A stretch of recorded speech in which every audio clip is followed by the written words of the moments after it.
daqui a pouco vou apresentar para vocês porque...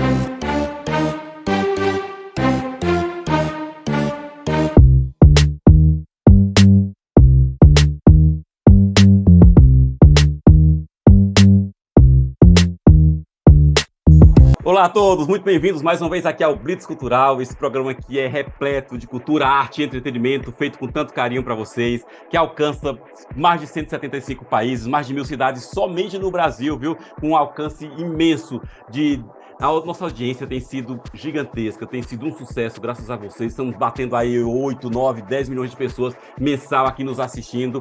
E isso é graças a vocês que estão sempre contribuindo, sempre nos assistindo, permitindo que a gente entre no lar de vocês e traga tantos convidados especiais aqui. É tanto carinho que a gente faz isso, gente, para vocês. Tanta gente boa que tem passado por aqui, vocês têm assistido e têm acompanhado. Seja escritores, cantores, atores, pessoas do mais artesãos, pessoas do mais diversos tipos de arte, de cultura, têm passado por aqui e enriquecido cada vez mais o nosso Blitz Cultural. Quero falar para vocês que o nosso programa está no ar toda segunda-feira, às 21h30, diretamente na VRT Channel. É só acessar o site vrtchannel.tv.br ou baixar o app da VRT Channel ou do Soul TV, que é o nosso parceiro.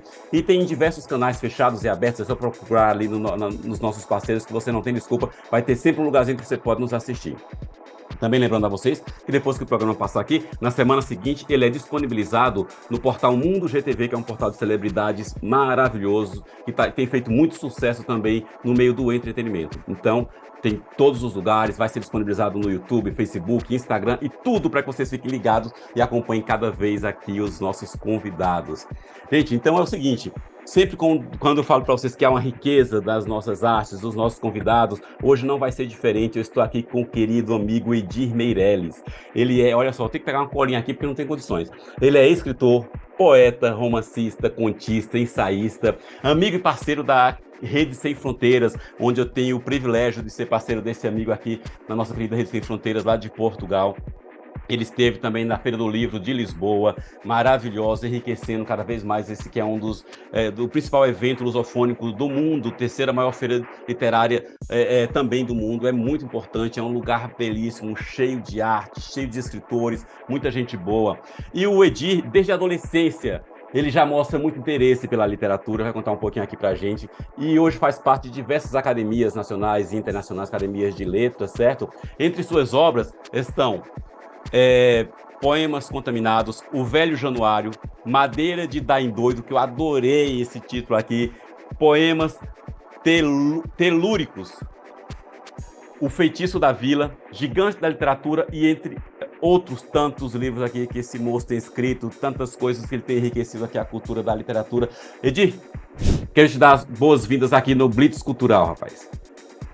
Ô Daniel, é um prazer imenso estar com você, com esse seu programa, com grande audiência que a gente sabe. Então, maravilhoso e sabendo também que os nossos amigos, nossos contatos estão nos ouvindo. Então, é um momento muito agradável, estou felicíssimo com esse momento, essa oportunidade que você nos dá. Então, é um prazer gigantesco. Ô, rapaz, o prazer é todo nosso. E já tive a oportunidade de bater um papo com o Edir em uma live durante a Feira do Livro de Lisboa do ano passado. Vocês podem até buscar lá, que foi muito bacana. Foi curtinha, agora é mais comprida aqui para a gente ter especial somente aqui para conhecer o Edir bem a fundo, a sua arte, a sua cultura. Edir, antes da gente começar, e já começando, na verdade, eu queria saber o que te encanta mais em escrever, rapaz, quando você está escrevendo. Olha, o encanto da literatura está na criatividade, você poder criar, não é? E eu sou um ficcionista em primeira mão, sou mais ficcionista do que um poeta, etc. Então, a ficção nos envolve muito, porque você pode colocar tudo que você quiser, que vem na cabeça, se achar que está válido dentro daquela construção que está fazendo. A ficção é algo fantástico, e eu, às vezes, passo horas e horas. É claro que eu não sou daquele tipo que, em pouco tempo, escreve um romance. Não, eu sou demorado. Então, minha construção é lenta, relativamente lenta, mas depois que eu largo assim, a digitação ou qualquer outra coisa, eu estou com aquilo na cabeça, e outras ideias começam a vir e tal. eu não faço um projeto antecipado de romance. Aham, Já teve caso que eu comecei a escrever, eu não sabia era para quê. Depois que me deu isso aqui dá um romance. aham. Então é Ô, assim, mas não tem horário muito também, não. Não sou muito hum. disciplinado. Rapaz, Aquela então hora que me somos dá um dois, viu? estalo, eu volto, É, trabalho do nada direto. aparece uma ideia, né? Seja à noite, de manhã, o que for. Você anota a ideia, como é Exatamente. que você faz? Você escreve, grava para não esquecer? Eu, por exemplo, volto, né? Porque o romance, por exemplo, você não pode passar muito tempo sem trabalhar nele. Aham. Senão você tem que reler todinho para ver. Tem Ou que lá na reler. Eu frente tô com surge uma experiência nova ideia. ruim, assim, ou é de experiência ruim, que eu tô escrevendo uma trilogia. E eu fiz o primeiro já faz anos, eu tenho que fazer o segundo. Então eu tenho que reler tudo para não perder a linha de raciocínio, para botar lá. E se eu fico um tempo sem escrever, é o que você falou. Eu tenho que reler de novo para continuar, para não perder nada, deixar nada, nenhuma linha solta. É chato. Se você parar. Exatamente. E tem um detalhe curioso, que lá na frente você resolve fazer uma coisa que modifica e tem que retornar para modificar o que já foi feito, É. modificar alguma coisa para poder entrosar. Então, a criatividade mexe muito com a nossa cabeça e faz muito bem, não é? Hum. E por isso que a gente, às vezes, vai trabalhar ou fazer leitura de um escritor marcante e a gente fica admirado, porque ele trabalhou seguramente mais ou menos dentro desses mesmos princípios. É o que eu imagino. É verdade. O Ed, eu vou até relatar um caso aqui que algumas pessoas provavelmente vão me criticar. É, e eu até entendo que vão me criticar. Eu nunca tinha lido, e eu li Don Quixote. Maravilhoso, um clássico mundial e tudo mais. E eu queria muito ler, acabei comprando o livro, falei, eu preciso ler os grandes clássicos, né? Estou devendo muito, é uma lista de clássicos que eu quero ler. Eu li Don Quixote, uma leitura rápida, uma leitura gostosa, mas não era o que eu esperava. Não era o que eu esperava, aquela criatividade, aquela coisa maravilhosa, e o enredo e tal. Eu achei muito linear, e me perdoe quem é o amante aqui de Don Quixote e tudo mais. Eu achei muito linear e meio que comum, rapaz. Me perdoe mais uma vez, mas eu me surpreendi muito. Infelizmente e negativamente com Don Quixote. O Don Quixote tem toda uma, vamos dizer assim, uma verve, uma coisa marcante na cabeça das pessoas, etc. Pois é. É marcante dentro da literatura de seu país, né? Então, Ah, nesse aspecto é importante. Também comigo já aconteceu de alguns autores que eu esperava muito, não deu muito. E, ah, por outro lado, aquele que eu esperava muito pouco, né? Às vezes eu começo aí, me envolvo ah, e, ah, e a coisa vai fluindo. A gente precisa ler bastante também, que é muito importante. precisa. Que vai Eu sempre nos fui mais enriquece, né? devorador da literatura brasileira, entendeu? Uhum. Sempre trabalhei muito na literatura brasileira. É, não, Eu e acho é. que é ali que está a nossa história, nossa formação, nossas raízes. Sim, e muita Vai obra estruturar. boa. Quem é escritor brasileiro, principalmente não lê um Machado de Assis, um Eça de Queiroz, tem que ler, porque é maravilhoso. Eu gosto muito de todo tipo de literatura, então eu sempre busco algo aqui, defendo muito a nossa arte, sempre que quando as pessoas nos assistem, falo isso para os amigos comprarem, leem os livros nacionais e tudo mais. E de vez em quando eu tenho uma surpresazinha com uma obra internacional que me decepciona. De vez em quando passa isso. Tem muito disso, até porque não está dentro da nossa ótica, né? Você imaginar, mas isso aqui agiria diferente, etc, etc. Aham, Porque a literatura tem dessas coisas, né? O que empolga muito, vamos dizer, um estrangeiro, um norte-americano, um espanhol, etc., pode não empolgar o brasileiro. pois é, Pode não empolgar o brasileiro.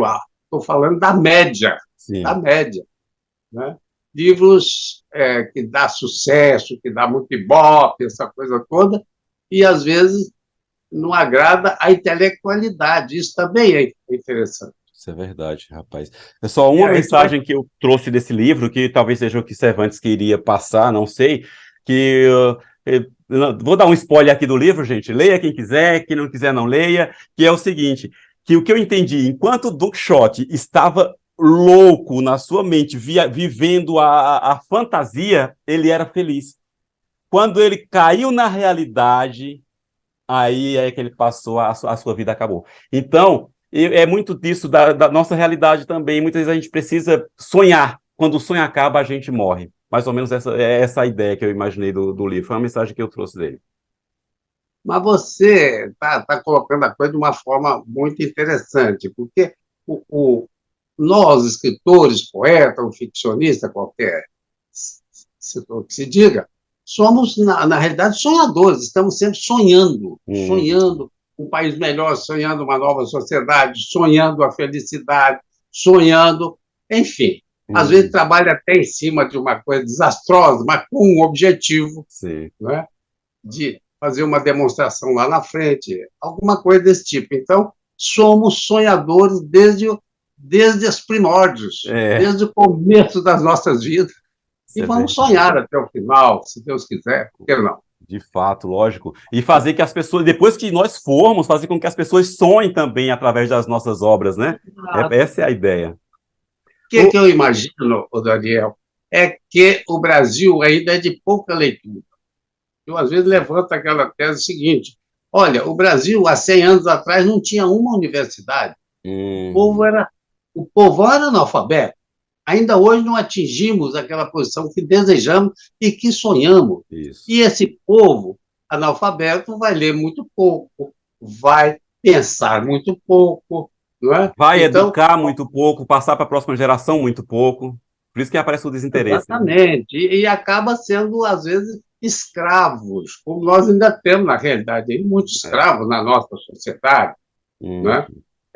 Pessoas que estão alienadas, que não conhecem a nossa realidade, não sabem, não acompanham todas as dificuldades que nós temos, um país riquíssimo, no entanto, com tantas dificuldades, com tantas mazelas, com tanta pobreza. De fato. E ainda muito analfabetismo, apesar dos avanços. Mas 100 anos atrás não tínhamos uma universidade. Frase famosa que, se você não lê, você é obrigado a acreditar no que estão te falando. E muitas vezes o que estão te falando já é uma inverdade absoluta. Exatamente. Então, a pessoa fica à mercê do que os outros falam e, às vezes, acha que a pessoa é um erudito, sabe tudo, etc., né, porque ele mostra um conhecimento um pouco maior, não é? Mas, felizmente, mesmo com todo esse descalabro no ensino, nós temos grandes escritores que têm se despontado e vão despontar muito mais. De fato, isso é verdade. Eu costumo dizer que novos Graciliano Ramos, novos Lima Barreto e tal, estão surgindo aí, estão a caminho. Ainda não descobrimos quem vai ser esses, quem serão esses. Mas já está fazendo estão falta, aí, né? germinando. Tem muita gente lendo atualmente, a gente pensa que não, mas... E tem muita gente boa, muitos escritores. Cada vez que eu conheço alguns escritores, aí eu falo, caramba, a gente tem tanta gente boa, tantos escritores e escritoras bons demais. Há pouco eu participei, tive a honra de ser curador de um prêmio, o Prêmio Book em Brasil, e o que eu recebi de obras de escritores que eu nunca ouvi falar, sensacionais, que eu olhava assim, eu falei, eu não consigo parar de ler. E não só de ficção, de fala de racismo, que fala da mulher, de direitos e tudo mais. Eu falo, meu Deus, que riqueza. A gente tem muita coisa boa no Brasil que precisa ser desvendada, precisa ser explorada e divulgada, né? Muito boa. E eu acho que nós estamos num avanço e vai continuar, porque muitas universidades surgiram, embora é claro que ela não surge com grande capacidade, mas ela vai se aperfeiçoando, né? Não surge uma universidade com alta capacidade. Vão se formando, novos talentos vão se despontando e as coisas vão mudando. O Brasil não é o mesmo que era há 100 anos atrás ou há 50 anos atrás. E eu arrisco até a dizer que não é o mesmo... Eu arrisco até a dizer que não é o mesmo de 10 anos atrás. O Brasil muda muito, seja para pior, para melhor, ou tem esse balanço, mas muda demais. Temos os altos e baixos, né? Temos os altos e baixos. Isso mesmo. Temos tido nos últimos tempos, então, e com todas as dificuldades. Mas nós temos superado e tudo indica que nós vamos superando, sim, se Deus quiser, por que não? Isso é verdade. Nós temos uma nação com consciência de brasilidade. Eu acho que apesar dos pesares. Isso mesmo. Gente, vocês estão vendo aqui que minha conversa com o Edir está indo para um patamar mais superior e é muito bom. E a gente vai voltar em vários temas, seja de educação, de política e de outras coisas. Eu conheço um pouco a biografia do Edi, eu sei por onde a gente pode conversar e é muito importante, é muito enriquecedor para vocês. Fiquem aí sentadinho que vamos para frente.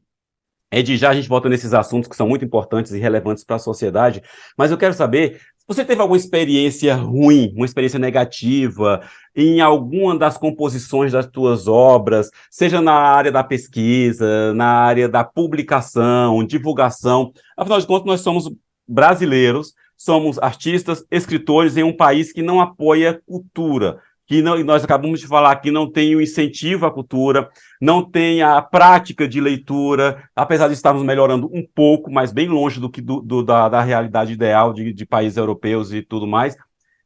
E provavelmente você deva ter tido alguma experiência que você, caramba, isso aqui dá até raiva só de pensar.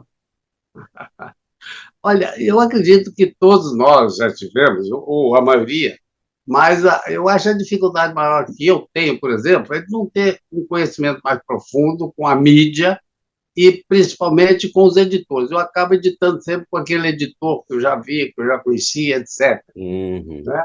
E às vezes não dá nenhuma ajuda para que aquela obra deslanche, aquela obra vá ao conhecimento Uhum. do público, do leitor. Então, essa é a grande dificuldade que eu encontro, eu tenho essa dificuldade. Eu, por exemplo, acabei de elaborar um novo romance e Uhum. ainda não sei como é que eu vou lançar esse livro, o que eu vou fazer.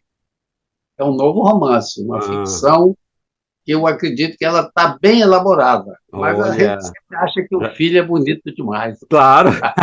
Já tem Sempre um acha. título? Pode falar? Tem um título ou não? É? Já tem um título? Pode falar? Não. Tem, Ou é o título é surpresa? Sarapitanga, Sarapitanga. Meu, teus títulos são sensacionais, o Edi. mas ele tem um subtítulo, Uma História Secreta. É. Ô, Edi, você tem algum antecedente, ou é do Nordeste, ou tem alguma coisa lá pro lado do Norte ou Eu, Nordeste? pode perguntar, repetir aí? Você tem algum pé lá no Nordeste, ou seus pais antepassados no Norte ou no Nordeste? Não, não tem. Eu sou sertanejo de origem, mas o lado da minha mãe são oriundos de Minas Gerais, que Hum, foram da cidade de Araxá para Goiás em carro de boi, montado em lombo de burro, uma viagem demorada, consertando estrada para poder passar o carro, essa coisa toda. Então, até chegar lá no sertão de Goiás, onde eles resolveram que eles tinham pequenas propriedades e lá eles adquiriam uma propriedade muito maior. Né? hum, Chegou lá naquela comarca, ele só foi lá, olha, eu quero aquele pedaço tal, pagou ali um tributo X, toma posse, então esses foram de lá. O lado Meirelles, esse que eu falei inicialmente, é o lado Ferreira de Resende, da minha uhum, mãe. O lado Gonçalves Meirelles já era de longa data em Goiás. uhum. O Gonçalves Meirelles. Porque. E acabaram juntando a família Gonçalves Meirelles com os Ferreira de Resende, que tinham ido de Araxá. Ah, Mineiros típicos. Mas é, os mineiros de Araxá tinham uma evolução maior. Por exemplo, meu avô paterno, ou melhor, meu avô materno, ele educou todas as filhas, eram 8 filhas, botou em escola, ensinou, contratou professor, porque não tinha escola, nem morava numa cidade, era lá caramba. no sertão, no meio da roça, Uhum. trabalhando ali, onde ele construiu a própria casa, etc. E o lado Meireles, para você ver a diferença, tinha muitas mulheres também na família, mas as mulheres não podiam aprender a ler, não. Não podia. Mulher não aprende a ler, não. Se aprende a ler, Uhum. é ficar escrevendo cartinha sem vergonha para namorar. Pois é, Olha a rapaz. diferença. Eu Então, tenho um exemplo na minha casa. O meu avô não deixou minha mãe estudar.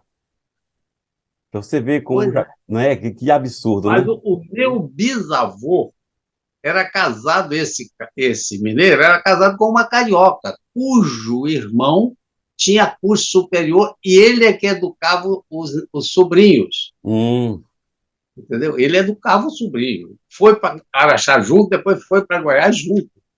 Esse tio formado com curso superior, curso de farmácia. ah, Tanto certo. que meu avô meu avô e bisavô ficaram na roça e ele foi para a cidadezinha, porque lá é que ele poderia exercer a atividade dele. Uhum. Por que que eu te perguntei sobre o Nordeste? Por causa dos teus títulos. Teus títulos remetem muito ao Nordeste, ao sertão, ao você falou aí, justamente do lado do interior de Minas, e do sertanejo e tudo mais. É por isso, então, que esses títulos remetem um pouco a isso. Goiás, naquela época, tinha como tem ainda hoje, muito nordestino, né? Eles vinham, estavam lá na seca, naquela coisa Uhum. toda, e chegavam em Goiás, encontravam facilidade para sobreviver, e eles, então, certamente teve muita influência.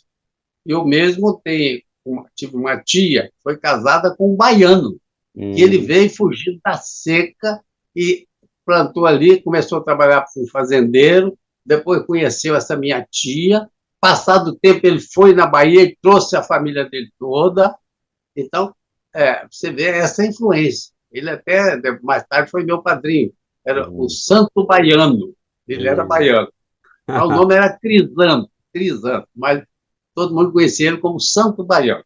Olha, Era isso aí. Então, tem muito nordestino ainda hoje. Brasília foi construída pelas mãos dos nordestinos. onde não tem nordestino, rapaz, em todo lugar. Eu estava na Exatamente. França, o Edi, cruzando ali a Champs-Élysées, encontrei um casal com filhos, passou por mim, estavam passando assim, e o cara falou, é aquele filho de rapariga, não sei o quê. Eu falei, já sei de onde que é. Com sotaque lá da terrinha, lá na França, todo lugar tem. É incrível isso. E depois tem uma coisa, viu, Daniel, que eu gostei muito, me senti muito atraído pelos escritores nordestinos, desde Jorge Amado, etc. Hum, Né? Também a Raquel de Queiroz, era uma pessoa que eu não perdia os artigos dela, e mais tarde livros dela, essa coisa toda. Então, quer dizer, temos o Nordeste incorporado de certa forma. hum, Não é? verdade. Eu lembro, por exemplo, o livro Velho Januário que eu escrevi, que é uma ficção, é, talvez tenha muito de nordestino na coisa, mas é do meu sertão, que eu tentei reproduzir coisas do meu local. Aham, deve ser muito Entendeu? similar. Só Nós o nome tínhamos, já te remete ao Nordeste mesmo. Só o título. tínhamos na ocasião, alguns velhos que a gente morava muito distante de tudo, mas tinha algumas pessoas que apareciam lá em casa de vez em quando e eu ficava em volta deles. Seu fulano conta um caos, seu fulano conta um caos. Como eu adorava isso. Meu pai estava conversando com eu sempre gostei do povo velho, eu era molequinho, eu sentava lá, só eu. Aquele monte conversando as histórias, contando os causos que você fala antigo. Aqueles folhetinhos que lá no Nordeste, esqueci o nome agora, me fugiu. Mas eu adorava isso aí. Sempre ficar ouvindo, porque era muita história interessante, histórias chamava lá no Nordeste história de Trancoso, que era né, de fantasmas e tudo mais. Era sensacional isso para mim. Então, veja bem, eu, por exemplo, lá na roça, eu fui alfabetizado muito jovem, mas não passou daquela alfabetização, depois de uma escolinha na roça ali, depois ela desaparecia, ficava uns tempos sem estudar, depois abriu um outro grupo escolar, etc. Mas na minha casa não tinha livros, eu tinha lá o livro do Jeca Tatu, que eu Olha. sabia de cor, salteado, de ponta cabeça e tal, Monteiro Lobato, né? E uns dois, três livros didáticos, Hum, também do Monteiro Lobato, mas livro didático, não era aquela ficção dele fabulosa, aham. né? Então, muito interessante e tal, mas aí eu fiquei muito tempo sem escolaridade e fui para a cidade com 15 anos. Aí sim, eu me matriculei para completar o primário. Hum, Tive que fazer um teste, né? Aí isso era meio de ano. O diretor reuniu o professor, vamos testar ele aqui e ver que ano a gente matricula ele. olha. Aí chegaram à conclusão, vamos matricular na quarta série. Se ele tiver dificuldade, a gente baixa ele para terceira série. E eu me dei bem. No ano seguinte, eu estava fazendo um chamado ginásio, Uhum, entendeu? que E ótimo. felicíssimo, porque tempos depois eu estava dirigindo o Grêmio Literário Castro Alves, dentro Olha. daquele colégio, que era um colégio evangélico, Aham. muito bom, oriundo de Juiz de Fora, um tal de Instituto Gramber. que ainda existe em Juiz de Fora. Ali foi no ano de 1954. Naquele mesmo mês, a tragédia da morte de Getúlio. Eu estava presenciando ou acompanhando de perto pela primeira vez uma coisa histórica do Brasil. Depois reproduzi isso no livro meu. Qual livro? A vivência na cidadezinha, aquele impacto da morte de Getúlio, os políticos convocando pessoas para ir às ruas, às praças, etc. Então, quer dizer, naquele ano, eu estava indo para o colégio quando estava vindo um colega meu de volta. E não vai ter escola não, porque o Getúlio Vargas se matou. Caramba. Para mim foi um grande impacto. Eu era o grandalhão no meio do espirralho. Eu tinha 15 anos e ele estava na sequência normal de vida. Então, vivência e outras vivências que eu tive também, né? Hoje, em suas vivências e suas histórias, após o golpe de 1964, mais ou menos nesse assunto que a gente já está de política, vamos voltar para cá. Que história é essa? Foi caçado, excluído das fileiras do Exército, inclusive quase se exilou no Chile. Que conversa é essa? Pois é, para você ver que sorte a minha. Não me comunguei com o golpe militar. Mas eu fui recruta e depois fiz a Escola de Sargento das Armas, em Três Corações, Minas Gerais. E depois poderia escolher onde serviço, mostrava onde havia vagas, é claro. E eu queria ir para perto, ou se não fosse para Goiânia, fosse para perto, e tinha vaga em Brasília, eu fui para Brasília. E lá eu fui servir no batalhão da Guarda Presidencial. Aí trabalhei em todos aqueles palácios. Trabalhei até dentro do Congresso, ou junto do Congresso, como segurança do Palácio do Planalto, Planalto da Alvorada. Trabalhei também na Granja do Torto, onde, por exemplo, o presidente João Goulart preferiu morar lá. Né? Então, quer dizer, toda essa vivência. Eu lembro também, às vezes, até ressalto, que eu vi o Jânio Quadros meia hora antes da renúncia dele. Olha, você é a história viva. Os militares não queriam dar posse para o Jango porque disse que ele era comunista, estava na China. Caramba. Eu acabei me manifestando assim, meio em segredo, mas chegou na cabeça dele. Eu era contra e pedi a posse do João Goulart. Aí eu fiquei muito marcado, começou por aí. Mas o João Goulart tomou posse, eles fingiram que esqueceram, e assim por diante.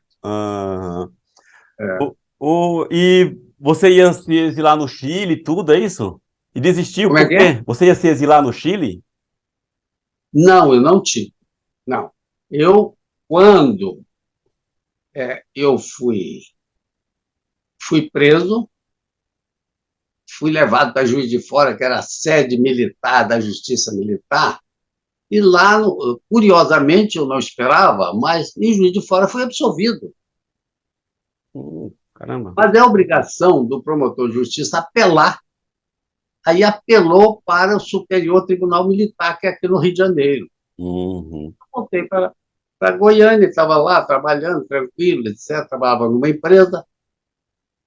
Até que um dia o meu advogado daqui me ligou, dizendo: olha, hoje eu cheguei no Superior Tribunal Militar, os juízes lá estavam uma fera, porque um prisioneiro tal conseguiu fugir, bateu em Cuba, pegou a Radiavana e meteu o pau na ditadura. Eles têm que botar todo mundo na cadeia, tá vendo? É isso aí. Ele tentou mudar o processo para outro dia, não conseguiu, eles condenaram todo mundo. Eu tinha sido absolvido. Eu tinha uma expectativa que eu seria condenado em Juiz de Fora, que era a primeira instância, e absolvido na outra, e deu o contrário. Eita! E isso, quando ele me avisou, ele disse: olha, você toma a providência se achar necessário. Eu não te aconselho nada. Aí, eu, na mesma hora, saí da empresa, que eu sabia que ali o serviço secreto sabia da minha existência ali. Não voltei para casa. Ficou escondido. E decidi, até com uma... Eu fazia curso de Direito naquela época na Universidade Federal de Goiás. E o reitor me deu uma carta, procura Sobral Pinto. Toma essa carta, leva e entrega para o Sobral Pinto. Sobral Pinto, famosíssimo advogado dos presos políticos, né, dos caçados, etc. Aí eu paro e ia embora para o Rio de Janeiro. E não saí mais. Estou aqui até hoje. Olha, e não foi preso. Mas fiquei caçado aquele período, né? Tal, como foram milhares de militares e políticos. Sim. Mais tarde, eu reunia dentro da Associação Brasileira de Imprensa, com diversos caçados. Ali tinha generais, tinha opção major, coronel, tenente-coronel, etc. Caçado, a gente fazia uma reunião lá sobre as bênçãos de um pernambucano chamado Barbosa Lima Sobrinho. Olha só, aí, pernambucano aí representando. Ele só exigia o seguinte, que ele recebesse uma ata da reunião. Ah, boa. E a gente fazia reunião lá. Mas vocês respeitavam a ata? Passava certinho para ele?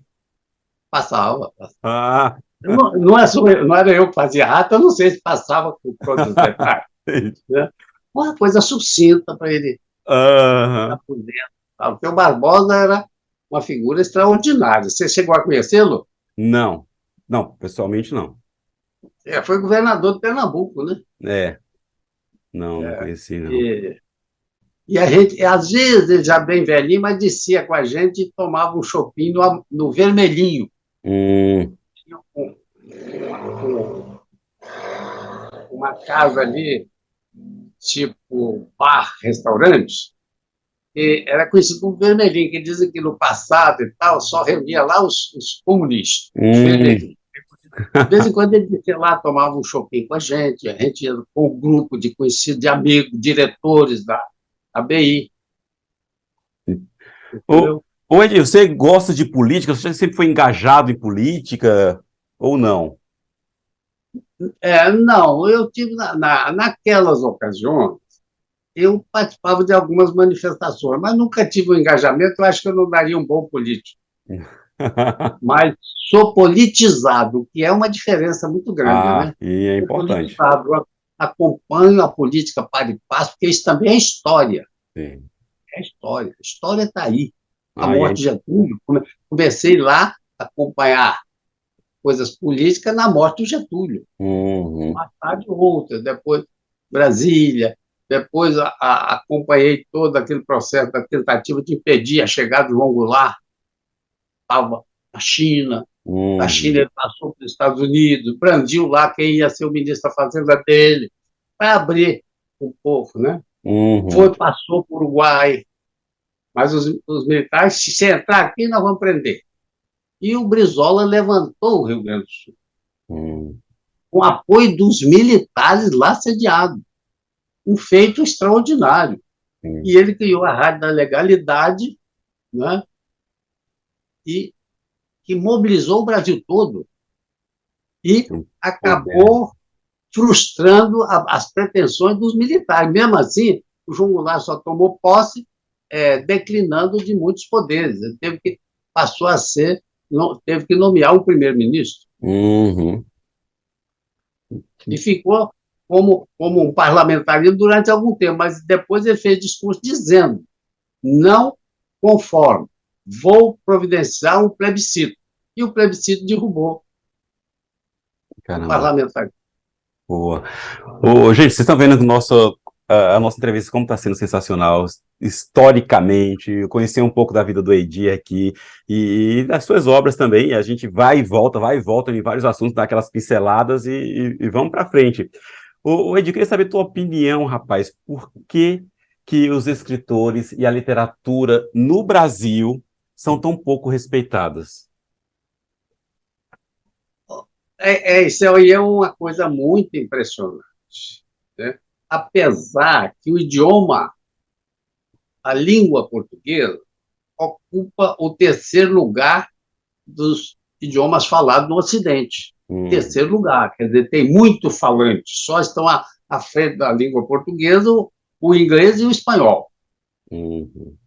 A língua portuguesa já está perto de 300 milhões de usuários, mas faltou cultura. Portugal também demorou muito a descobrir que o ensino, as universidades eram fundamentais, né? E o Brasil, muito menos. O Império ficou 69 anos no poder, não criou uma universidade, não criou uma. Uhum. Entrou a República, que foi um golpe, na minha visão, Eu foi acho um que é, golpe acredito que sim, viu? oportunista. Aí, com esse golpe oportunista, o Brasil continuou na mesma. Os negros foram para a rua, mas eles decretaram que eles não podiam comprar terra, não iam dar emprego para eles, Hum, mas que os olhos de olhos azuis seriam bem-vindos, teria terra à vontade e assim por diante. Então, quer dizer, na cultura, chegavam a dizer que a língua portuguesa era uma língua oculta, não se destacava, porque não tinha ensino, não uhum, tinha visão. Né? Portugal é um país pequeno, heróico, heróico na minha visão, uhum. pequeno, é, tem pouco mais de 10 milhões de habitantes ainda hoje. Acho que chega a 12 milhões, mais ou menos. Depois ainda se criou uma duplicidade de línguas. O Brasil decretou uma diretriz para a língua portuguesa no Brasil e Portugal tinha outra lei. Uhum. Em Portugal não permitiam entrar livros editados no Brasil. Pois é, rapaz. Né? Durou quase um século a luta para conseguirmos essa unificação através de um acordo. Não foi uma Hum, reforma, foi um acordo. Não, mas não quero tirar isso, não quero tirar aquilo e tal. E esse acordo não modificou muita coisa, mas pelo menos agora. algumas coisas, porém, o Portugal ainda é muito reticente ainda a esse acordo, né? Muitas coisas eles não seguem ainda. E, inclusive, não contratam profissionais, principalmente da escrita, como nós, brasileiros, a não ser que fale o português de Portugal e tenha as regras de lá. E essa Não, mas unificação eles estão ainda. dentro do acordo. Agora, tem os recalcitrantes, mas acontece que a raia miúda está sendo toda educada dentro do acordo. Aham, Então, dentro de alguns anos, os documentos oficiais também são editados dentro do acordo. E todos os países de língua da em português. lusofonia, Então, né? pode ser que a Todos próxima estão geração já dentro esteja do mais acordo. igualitária. Hoje os livros editados aqui entram lá e saem. O cara chega, editado no Brasil, ele pode não querer, mas tem um outro que quer. Uhum, E entram nos demais países, que antes aqueles países subordinados a Portugal também não entrava.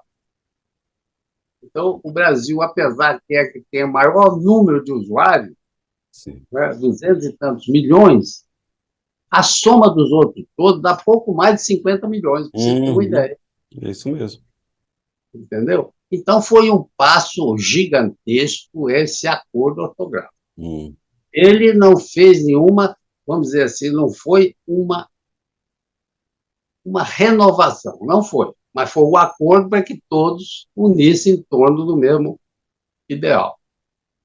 Sim. Mas aqueles, possivelmente daqui a 100 anos tem alguém recalcitrante. É. Falar em daqui a 100 anos, vamos falar de agora, Edil, o que que tu acha da geração atual? Da geração atual, Isso. está lendo muito mais, felizmente. Hoje nós ampliamos muito o número de universidades. Teve a cota para os pobres e negros, etc., não é? Que está sendo, não é ainda o ideal, porque se o negro, por exemplo, tem mais de 50% da população, mas a cota para eles é só 20%. E assim mesmo ainda entra. Desses 20%, tanto é para os incapazes, é para não ser mais o quê. Hum. Mas, de qualquer forma, tem, a juventude hoje está lendo muito mais, tem mais escolaridade, né? E, Não te dá a impressão, eu tenho conversado com muitas pessoas aqui, e eu posso estar até errado, de que a juventude hoje está menos interessada, não? Em tudo, não, será? sempre, ouviu, Daniel? Sempre haverá as pessoas desinteressadas, mas não estão muito interessadas. Estão Hum. muito interessadas. Parece que não. As favelas, a periferia está em efervescência. está em efervescência. Se você observar, eu faço parte de algumas entidades aí, como a Academia Carioca de Letras, o PEN Clube do Brasil. Às vezes aparece muita gente da periferia, fala que lá tem um movimento tal, aparece lá querendo acompanhar as coisas. Então, quer dizer, tem um horizonte muito maior. Esse sistema que nós estamos usando aqui nessa gravação, por exemplo, abriu muito espaço para que a pessoa se interesse pelos debates, pela cultura, e outros. Né? Quebra muita Então, barreira, né? Quebrou. Muitas barreiras foram quebradas. É verdade. Então, nós estamos vivendo um outro momento. Se Deus queira, não tenha retrocesso. Rapaz. Verdade, viu? E agora vamos falar dos teus livros. Me fala, você falou um pouco do Velho Januário, né, aí. Esse outro que eu adorei o título, rapaz, Madeira de Dar em Doido. Tem algum deles aí, não? Madeira de Dar em Doido. Não está aqui na minha mão, não. Mas qual que você tem aí? Eu tenho aqui, por exemplo, esse aqui foi meu último. A Semente da Linguagem. Oh. Esse livro não é uma ficção minha, é ficção de outro. Que ela consta de fortuna crítica, entrevistas e informações biográficas. A própria capa. Está dando para ver, né? Tá. Quando eu presidi a União Brasileira de Escritores, eu inaugurei a bandeira. Ela não tinha ainda uma bandeira. E aqui eu estou com a presença da nossa secretária-geral, que era Estela Leonardo, e o Domício Proença Filho, a gente inaugurando a bandeira. Né? Criei uma revista, mas o que eu quero dizer desse aqui, por exemplo, um professor aqui recomenda o Madeira de Daí. Recomenda para as escolas. Ele diz, deixa eu ver se eu localizo aqui. Olha que bacana. A minha sugestão é que seja feito um estudo comparativo entre a obra de Madeira de Dar em Doido, o 15, de Raquel de Queiroz, com Vidas Secas, de Graciliano Ramos, ou Seara Vermelha, de Jorge Amado, ou ainda com outros autores não citados. O trabalho tem que ser enriquecido, diz ele, com explicações do professor, etc. Então, Poxa, quer dizer, orgulho, hein, rapaz? É o Madeira de Dar em Doido, que é, vamos dizer, bem ambientado no nosso Goiás. E esse Madeira de Dar em Doido fala sobre o quê? Ele é um romance que explora o problema da terra e da escravização do homem. Deu um fato curioso que, uma vez, eu fui numa fazenda com um cara que me convidou a ir na fazenda dele, e eu chegando lá, ele estava... Chovia um pouco, ele olhou e tal, tinha pouca vaca no curral, ele gritando com o peão, o que houve, por que as vacas não estão no curral? Ele dizia, a chuva, seu fulano, eles entram pelo mato e tal. E cadê o menino? Ô, seu fulano, a mulher não quer que ele trabalhe, não, porque ele não ganha nada. Ele não ganha. Como não ganha nada? Ele não come? Ele não dorme? Não, já, chama ele. Aí o cara trêmulo gritou, o menino veio. Pai, o senhor falou para não vir, pezinho no chão, né, calcinha curta, entrou no barro. Aquilo doeu na minha cabeça. Aqueles anos passaram, aquilo doeu na minha... Eu vou fazer uma ficção em cima disso. E aí, claro que eu fui além, né? Falando, situando, mas aquele personagem virou o personagem principal. Um personagem verdadeiro e atual. A gente viu, quem acompanhou aí o jornal nos últimos dias, foram pego mais de 100 pessoas escravizadas na fábrica de vinho no sul aqui do Brasil. Mais de 200 pessoas lá no Vale dos Vinhedos. Isso aí, mais atualizado do que eu ainda. E olha, gente, a gente está em 2023, século XXI, e pessoas sendo escravizadas ainda, os nordestinos apanhando. Imagina há 50 anos atrás. Há 60 anos, eu assisti isso há 60 anos atrás. Não, outra reportagem há um mês atrás de uma senhora de 70 e poucos anos que desde que veio para São Paulo ela vivia como escrava numa casa, não saía na porta, acamada, e aí resgataram ela e ela viveu a vida toda sem saber o que era liberdade, 70 e tantos anos, que cuidava da família, filho, neto, e estava lá. Imagina aí nesse interlâmbio brasileiro, onde não tem fiscalização com nada. Essa fiscalização foi boicotada nos últimos tempos. Uhum. Né? Eu conheci um negro, vivia na minha região, trabalhava lá para o meu tio era muito liberal. E esse negro vivia por lá. Depois meu tio morreu e outras coisas mudaram, e o negro desapareceu. Passou uns anos, ele apareceu, disse que estava escravizado numa fazenda e conseguiu fugir. Caramba. Longe, estava longe, lá para Mato Grosso. Eles atraem o cara prometendo salários. Uhum. Né? Aí Ele dizem que... reapareceu dizendo que ficou muitos dias no mato, passando fome, na fuga, porque eles botam logo caçadores atrás. E aí falam que o Brasil foi o último país a abolir a escravatura, o último mesmo, né? Que até hoje tem escravos. A abolição foi uma pressão. Acho que É. a Princesa Isabel nem era abolicionista, Uhum.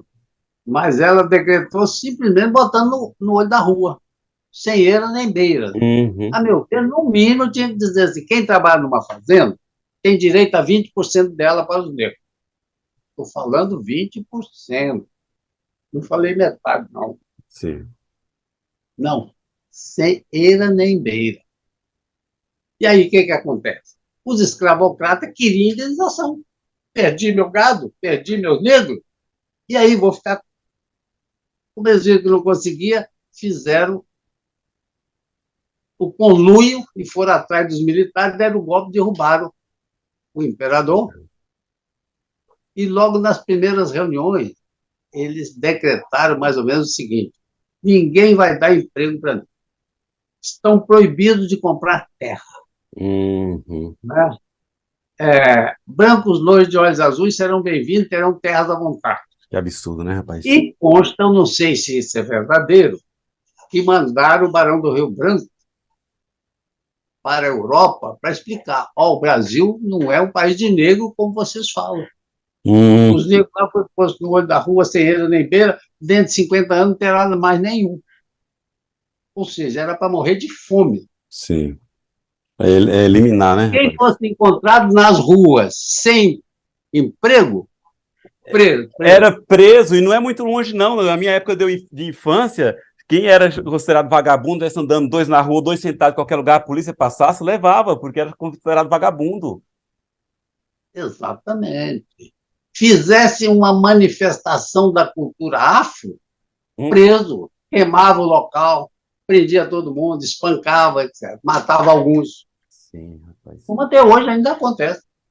Pois é, e vocês deram pesquisa, derem um Google aí, vocês veem os jornais antigos, que colocavam lá no jornal, ainda na época do escravo, procura-se um preto, tal, de olho não sei o quê, absurdo os anúncios que colocavam procurando os negros que fugiram, ou algo assim, ou com filhos, ou crianças, gente, era cada... Meu Deus, e não, e estão falando de pouco tempo, gente, é pouco tempo isso aí. Tempo dos nossos avós, no começo dos nossos Não, pais. ainda acontece. Se o cara foi encontrado perto do local de um crime, se for negro, é logo preso, suspeito. É verdade. A polícia é constituída basicamente de negro, mas eles foram instigados a Uhum. severo com os próprios pares. É verdade, você vê pelo índice de Infelizmente. pessoas que são paradas em blitz, né? Que as pessoas sempre falam, eu nunca fui parado em uma blitz, o cara é branco, olho claro, sei lá, e negros, pode perguntar, a maioria dos negros são parados em blitz. Eu tenho visto entrevista aí que eles dizem: eu entro em restaurante com a mão no bolso ou com as mãos para trás. Eu não fico pegando na mercadoria. E nós temos visto o que acontece. Não, eu ouvi um relato outro dia em que o filho falou, minha mãe não deixou sair de casa com touca, nem capuz e nem boné. Por quê? para evitar já alguma coisa, já mostra o rosto, Ela quem é sabe. tudo. É. Ela... Mas voltando àquele assunto, teve aquela escritora negra, Conceição Evaristo, Hum, não sei se você conhece, e ela escreveu mais ou menos a seguinte frase, falando daquilo como eles colocaram os ex-escravos na rua. Queriam que nós morrêssemos, mas a gente não quis morrer. lindo. A gente não quis morrer. Então, aí, mais de 50%, apesar do número grande de brancos ter entrado, mas não suplantou ainda. O número é altíssimo. Eles pensaram e até começaram a querer exportar de volta para a África, mas viram que era um custo gigantesco. Pois é. Edi, cadê? Mostra, tu tá com teus livros ali, além desse que você mostrou agora, qual mais tem aí pra gente? Deixa eu mostrar aqui. Ó, dá É, para ler? é, No no Vale do Vale. Gênio. Esse livro também é um Aí, romance. ó, o título dos teus livros, a capa dos teus livros, tudo lembra a minha terrinha, rapaz. É mesmo. Que gostoso ver isso. Ainda tem aqui, das terras da lendária Dona Beija ao sertão de Goiás. Uhum. Aí eu trabalho isso aí. Um personagem que sai daqui, estava procurado na época, mas não era muito procurado no Rio, que eu não era conhecido aqui. Ah. Então, Mas é criei esse baseado em personagem. fato real também? Esse é. Olha. Essa é mais ou menos uma história familiar. Hum. A mãe doente, meu irmão avisando, se quiser ainda vê-la viva, né? Eu acho que achava que tinha poucos dias, como teve, realmente. Então, esse é do Vale do Gengibral. Hum. Uma capa feita pela minha mulher, que é um paiol lá da terra dela, do Rio Grande do Sul, mas eu só botei porque ela não botou um pinheiro. Se tivesse um pinheiro, não tem nada a ver com Goiás. É, né? Como ela não botou um pinheiro, eu aproveitei a capa. O trabalho dela foi amplamente divulgado aqui nesse livro. Deixa eu mostrar alguma outra coisa.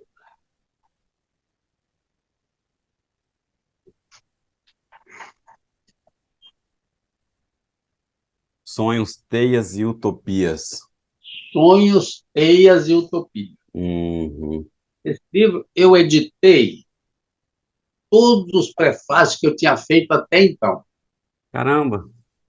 Editei. Eu sempre imagino o seguinte: se você deixar, isso às vezes se perde. É. Você não sabe quando é que você despede dessa para outra, quem é que vai Uhum. tomar conta, né?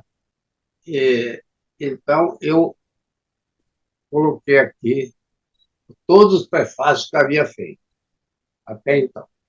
Sonhos, Teias e Utopias. Você falou, eu vou afastar um pouquinho para ver se eu pego o. Pode, pode levantar se quiser, fica tranquilo. Mas antes eu vou mostrar isso aqui. Esse aqui já é uma revista que eu criei quando assumi a União Brasileira de Escritores. Uhum. Chama Renovar. Eu, quando deixei o Sindicato de Escritores do Rio de Janeiro, parece-me que o pessoal da União Brasileira de Escritores já estava de olho em mim. Uhum. Frequentava lá, e etc. E, mais tarde, com a ausência do presidente, me convocaram para ser o presidente da entidade. Ainda falei o seguinte: não aceito. Não aceito, porque lá todos os presidentes morrem no cargo. Eu não quero morrer no cargo. Verdade. É igual casar com tem mulher que tá viúva 3, 4 vezes. É arriscar, né? Aí eu propus, teve gente que ficou 23 anos. Uhum. Praticamente todos morreram no cargo. Aí eu falei, olha, se nós mudarmos, fazer uma reforma nesse estatuto, aí toparam. Atualizar de acordo com o Código de Processo Civil e tal. Tirar esse... Aí aceitaram, fizeram a mudança criamos um grupo especialista para alterar os estatutos, não é? E eu fiz uma campanha com o nome de Renovar. Uhum. E, entre outras coisas, eu prometi fazer um congresso da língua portuguesa, criar uma revista, criar um folhetim para divulgar, criar uma bandeira, criar uma logomarca, entre outras coisas.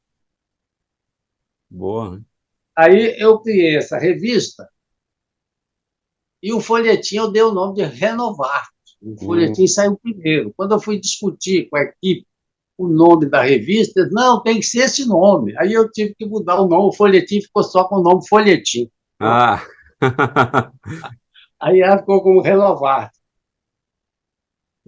é, aí essa revista, ela é colorida, dá uma Ela folheada aí só pra é gente ver. colorida Só a na capa. capa, mas no miolo tem muita fotografia histórica, Ah, legal, muito boa. da época e coisas anteriores. Por exemplo, aqui, ó.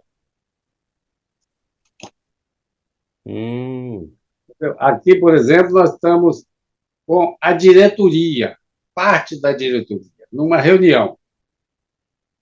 Ela abria sempre com a entrevista de uma personalidade.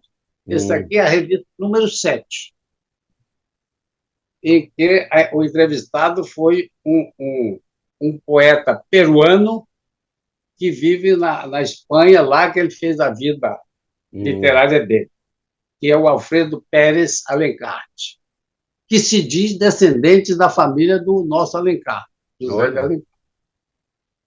O irmão do José de Alencar teria ido para o Peru. Eita, Uma, isso aí é você. uma, uma escritora armênia, que ela traduziu uma obra minha para o armênio. E eu fui na Armênia e fizemos o lançamento lá. E ela depois resolveu vir aqui, foi recebida com festa nos eventos. Esse aqui é o famosíssimo Israel Pedrosa. Ele é autor de todas as capas até então. Olha, que bacana. Logo na primeira, você chegou a conhecer a Estela Leonardo, ou conhece de nome? De nome, sim. Logo no primeiro nome da revista, eu falei com ela, eu quero aquele quadro seu que foi pintado por um autor famoso. Uhum. Aí ela disse, Edir, como é que você sabe disso? Eu falei assim, é um passarinho que canta na minha janela, me contou. Aí eu falei, eu quero. Ah, foi o Israel Pedrosa. Israel Pedrosa foi um nome muito famoso dentro da arte, da pintura. Uhum. Né? E foi Israel Pedrosa que fez meu quadro. Eu digo, eu quero esse quadro para ser capa da revista. Mas como, Edir? É uma pessoa não é simples. Escreveu e publicou mais de 200 livros, essa mulher. Foi secretária da União Brasileira de Escritores desde a fundação até a morte dela. Caramba. Mas como, Edir? Eu quero para ser capa do livro, da revista. Edir, mas eles vão pensar que eu estou me exibindo. Olha o jeitinho dela.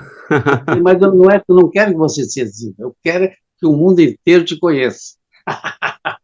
Bacana, cara. Aí ela trouxe, aí eu fizemos a capa, mas eu fui atrás do Israel Pessoa. Uhum. Pegar Ele autorização. era o discípulo predileto de Portinari. Era um Uhum. mineiro lá do interiorão e conheceu Israel Pedrosa, ficaram Israel Pedrosa não, Portinari, né? Tanto é que o filho do Portinari frequentava a casa dele, eu também andei frequentando e tal. Aí eu fui à procura dele, entrevistei ele para um dos primeiros números. Uhum. Né? Então, essa é a revista. E que história, que bacana, cara. Aqui com o atual presidente do PEN Clube, Uhum. Ricardo Cravalbim.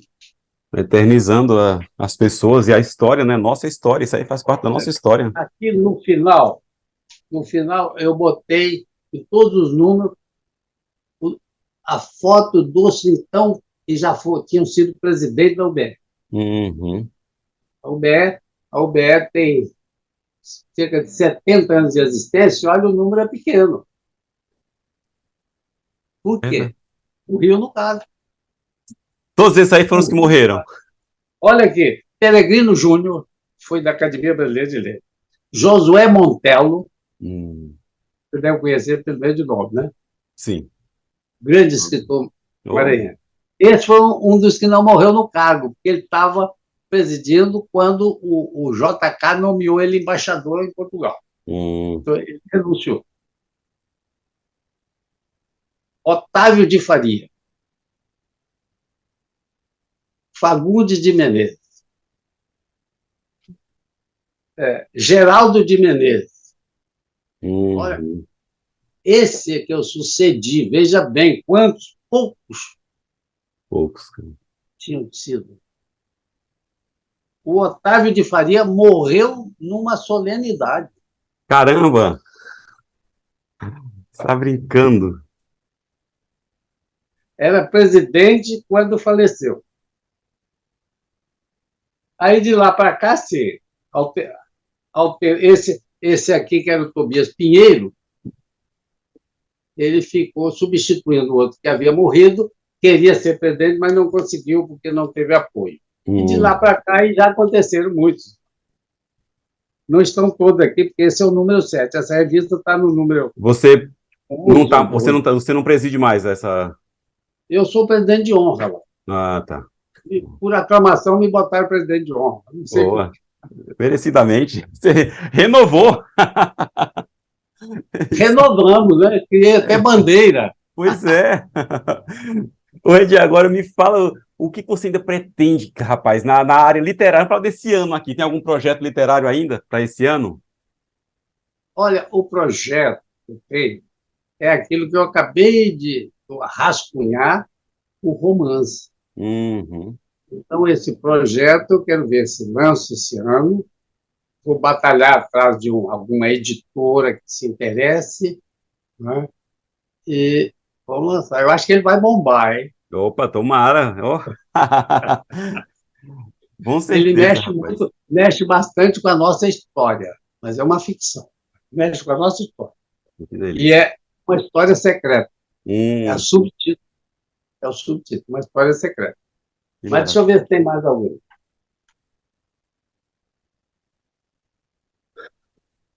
Aldabas. Aldabas a 5 vozes. Ou Aldravias a 5 vozes. Aldabas é espanhol, porque ele foi lançado aqui em espanhol. Eram 5 colegas nossos. Nós recebemos de um grupo de escritores de Minas que tinha criado essa nova modalidade poética, a única criada no Brasil, chamada Aldravias. E nós fomos os primeiros a lançar um livro aqui com Aldravias. Reunimos 5 e lançamos Aldravias. E aí, lá nesse encontro, na Espanha, foi que aquela autora romena encantou com o livro e traduziu a minha parte, só para o romeno, e me mandou. Aí eu fiquei, o que eu faço? Né? É muito pouca coisa. Eu vou editar isso em romeno também, mas eu tinha conhecido lá, em Salamanca, um grande artista. Pintava assim. Aí pedi a ele se ele podia me ceder algumas coisas, mas eu vou encaixar para dar um volume. Aí ele me mandou toda a obra dele. Caramba! Aí eu escolhi alguns e fiz o livro. Eu vou levantar rapidinho, mas vou ver se pego o original traduzido para o romeno. Maravilha, gente. Estamos conversando aqui com Edir Meirelles, esse escritor sensacional. Olha o que nós temos de história desse homem, desse artista brasileiro, viu? Não, Daniel, infelizmente, eu vou perder muito tempo procurando, né? Mas aí ficou um livro assim espetacular. Encaixava poemas meus, tipo Algravia. Você conhece essa modalidade? Conheço. Eu conversei com algumas pessoas que já fazem esse tipo de poemas. Então, aqui, por exemplo, uma aldravia minha. Sapo quem canta fêmea, príncipe é. É uma Hum, aldravia. Ninguém segura os demônios dos hormônios. Outra boa. aldravia. Entre mulheres e flores, prefiro as trepadeiras. Bacana. Muito bom. Flores das trepadeiras. Que delícia. Ô, Edi, gente, vocês estão vendo Então, aqui. aquela mulher lá encantou, fez essa tradução e eu fui com a família lá. Que Fizemos lá bacana, o cara. lançamento, fiz lançamento aqui também. Muito E a bom. gente vai lambuzando o selo. Né? Uhum. É isso Se aí. colar, não tinha essa expressão, gostavam de dizer aí, Aham. lambuzando o selo. Se colar, Colou, colou. É isso aí. Conversei aqui, gente, com o Edir Meirelles, esse escritor sensacional, grande amigo, parceiro aqui da Rede Sem Fronteiras. Dá um beijão para a querida de Andréia, que me apresentou essa figura aqui. Edir, quero te agradecer muito, rapaz. Chegamos aqui ao final do nosso programa, te agradecer muito por fazer parte, compartilhar um pouco da tua vida, da tua história, das tuas obras aqui para o nosso público aqui do Blitz Cultural. Obrigado de coração, viu? olha, Daniel, eu me emocionei quando você me convidou e hoje muito mais. Eu agradeço, eu mando beijos e abraços para todo o nosso grupo, os nossos conhecidos, nossos amigos. Muito obrigado pela tua verve de estar aqui me entrevistando, esse sertanejo brabo Oh, que lá delícia, de rapaz. Goiás. Maravilha. Gente, estive aqui com o Edir Meirelles, essa figura sensacional. Edir, me passa as tuas redes sociais, onde as pessoas conseguem te encontrar, tuas redes sociais e teus livros, onde as pessoas acham. Olha, os meus livros possivelmente só está se encontrando no sebo, Hum. possivelmente. Ou então, diretamente comigo. Né? Quem Eu quiser uma ainda tenho cópia a detalhe. autografada, pode te pedir pela rede social. Pode sim, tranquilamente, não tem problema nenhum. Ótimo. Tá? Qual que é o teu Instagram? Instagram não uso, não. Eu tenho Facebook. o e-mail E-mail. e o Zap. Opa. O teu O e-mail? e-mail é. Hã? Teu e-mail? O e-mail é o meu nome, Edir Meirelles, com 2 L's, 39@gmail.com. Maravilha, vai estar escrito aqui para vocês. Mandem e-mail, mandem uma mensagem aqui para o Edir. E é isso. Gente, a semana que vem estaremos de volta, às 21h30, aqui no Blitz Cultural, na VRT Channel, trazendo mais um artista sensacional, igual o nosso entrevistado de hoje, que foi maravilhoso, passou essa entrevista correndo. Estou muito grato pela tua presença aqui, Edir, esse presente que você nos deu aqui para o nosso público e para mim também, a gente aprende a cada dia. Então, uma semana deliciosa, cheia de paz, saúde, prosperidade, muito, muito sucesso para todos vocês. Um grande beijo e até semana que vem. Tchau! Tudo de bom, obrigado. Quem ganhou o presente fui eu. Muito obrigado.